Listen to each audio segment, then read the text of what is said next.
Israel ने हवाई हमलों से लेबनान जलाना शुरू कर दिया है।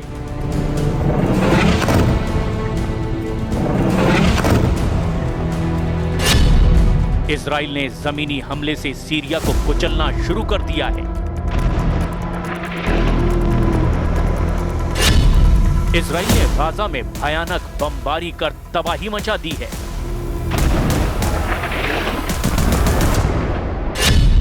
इजराइल ने गोलान हाइट्स पर फिर से मोर्चा संभाल लिया है।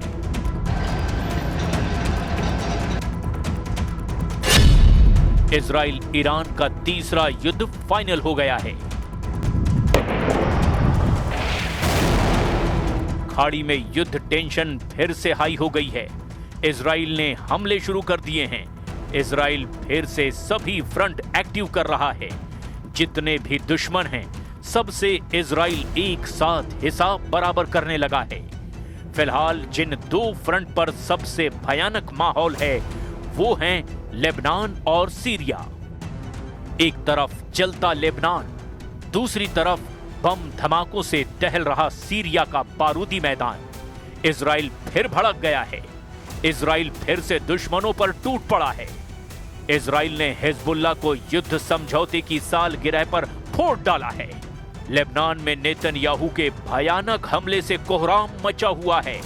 इजराइल ने दावा किया कि लेबनान में हिजबुल्लाह और हमास दोनों के बड़े कमांडरों का सफाया कर दिया गया है। ये धुआं इजराइल के बरसाए बमों के धमाकों का है। दक्षिणी लेबनान में ऐसे धमाके दिन रात हो रहे हैं। इजराइल की सटीक बमबारी में हिजबुल्लाह लड़ाकों की लाशें बिछ रही है। लेबनान के प्रधानमंत्री नवाब सलाम ने यहां तक कह दिया कि उनका देश एक तरफा युद्ध में फंसा हुआ है। वहीं इजराइल ने दावा किया कि दक्षिणी लेबनान के अलग अलग इलाकों में हिजबुल्लाह के अड्डों को बर्बाद किया जा रहा है। यही दलील देकर युद्ध समझौता होने के बाद भी इजराइल बेरहमी से लड़ाका ग्रुप को कुचल रहा है। इजराइल ने जानकारी दी कि युद्ध समझौते के बाद लेबनान में कोई ऐसा दिन नहीं बीता जब हमला ना किया गया हो। 27 नवंबर 2024 को इजराइल हिजबुल्लाह में अमेरिका ने युद्ध समझौता करवाया था। इसके बावजूद इजराइल ने लेबनान में करीब 1200 बार हमला किया है। इजराइल डिफेंस फोर्स ने जानकारी दी कि उसके हमले में 370 से ज्यादा हिजबुल्लाह कमांडर मारे गए हैं। वहीं यूनाइटेड नेशन मानवाधिकार ऑफिस ने कहा कि सीज फायर डील के बाद से इजराइल के हमलों में लेबनान के 127 आम नागरिकों की जान गई है। इजराइल के पास हिजबुल्लाह पर हमले की वाजिब वजह है। लड़ाका ग्रुप हथियार छोड़ने को तैयार नहीं, जबकि युद्ध समझौते में ये सबसे जरूरी शर्त है। इसीलिए इजराइल तब भी हमले नहीं रोक रहा जब पोप लियो लेबनान विजिट करने जा रहे हैं। लेबनान से पहले अंकारा पहुंचे पोप लियो से तुर्की के राष्ट्रपति एर्दोआन ने मुलाकात की है। एर्दोआन ने पोप के सामने भी इजराइल विरोधी बातें कह डाली। Our esteemed guest's visit comes at a crucial time in the context of regional and global events. I hope and desire that this visit, which comes at a time when humanity's search for direction is accelerating, global uncertainties are increasing, and tensions are mounting from Asia to Africa, from Latin America to Eastern Europe, will be beneficial for all of humanity. Erdogan का Netanyahu पर गुस्सा इन तस्वीरों से समझा जा सकता है। ये इजराइल की बख्तरबंद गाड़ियां हैं जो गोलान हाइट से सीरिया में दाखिल हो गई हैं। इजरायली सेना ने बताया कि 28 नवंबर की सुबह दक्षिणी सीरिया में एक गिरफ्तारी ऑपरेशन के दौरान बंदूकधारियों की फायरिंग में 6 इजरायली सैनिक घायल हो गए, जिनमें से 3 की हालत बहुत गंभीर है। इजराइल डिफेंस फोर्सेस के मुताबिक सुबह 3 बजे 55वीं रिजर्व पैरा ट्रूपर ब्रिगेड के सैनिक सीरिया के गांव बेत जिन में सर्च ऑपरेशन पर गए थे।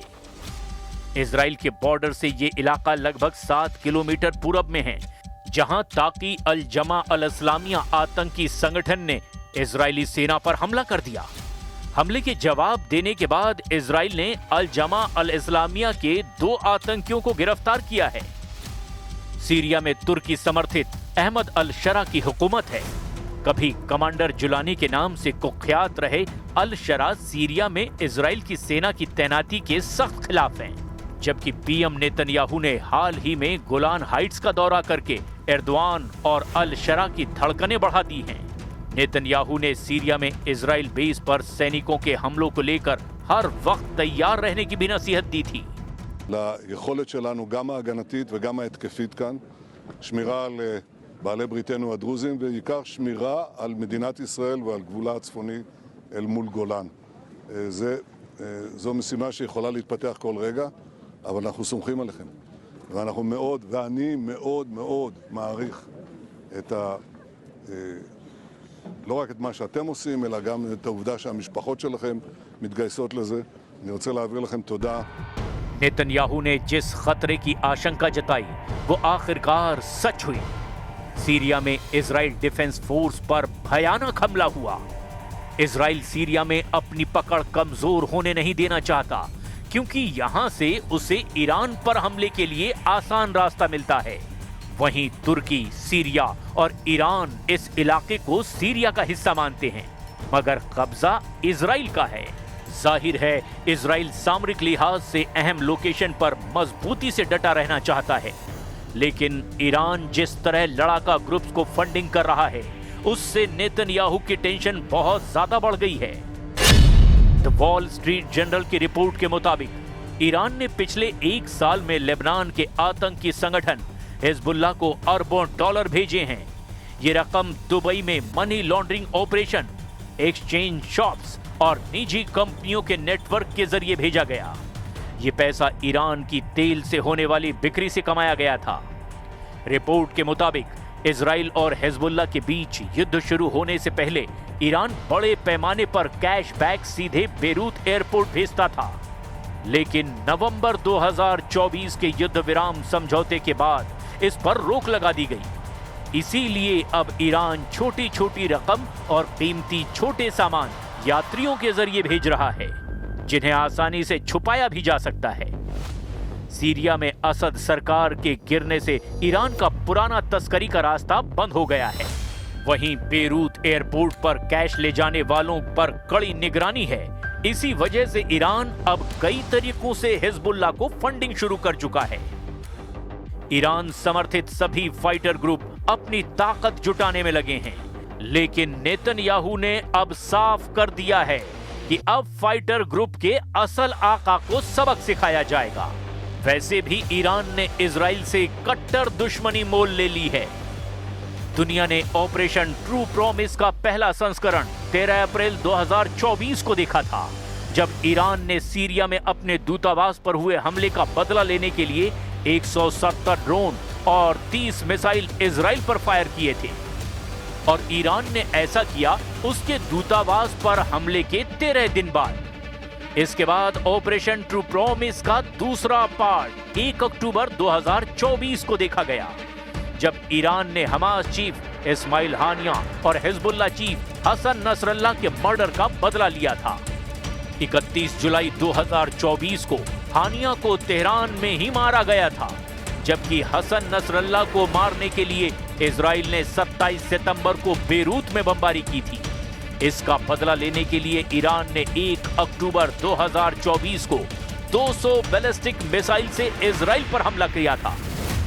इसके बाद जून में हुई जंग से तो पूरी दुनिया वाकिफ है, जब अली खामनेई ने ऑपरेशन ट्रू प्रॉमिस का तीसरा दौर शुरू करके बता दिया था कि पूरे पश्चिम एशिया में इजराइल को टक्कर देने वाली सबसे बड़ी ताकत ईरान है। 13 जून को इजराइल के हमले के बाद जब ईरान ने इजराइल पर मिसाइल बरसाई तो पूरी दुनिया हैरान थी। ईरान मिसाइल अटैक का हर रिकॉर्ड तोड़ रहा था। क्या तेल अवीव, क्या हाइफा और क्या इजराइल का डिफेंस सिस्टम। ईरान की मिसाइलों ने इजराइल के हर कवच को भेदा और बता दिया कि जब उसकी मिसाइल फायर होती है तो उन्हें रोकना ना इजराइल के बस की बात है, ना अमेरिका की।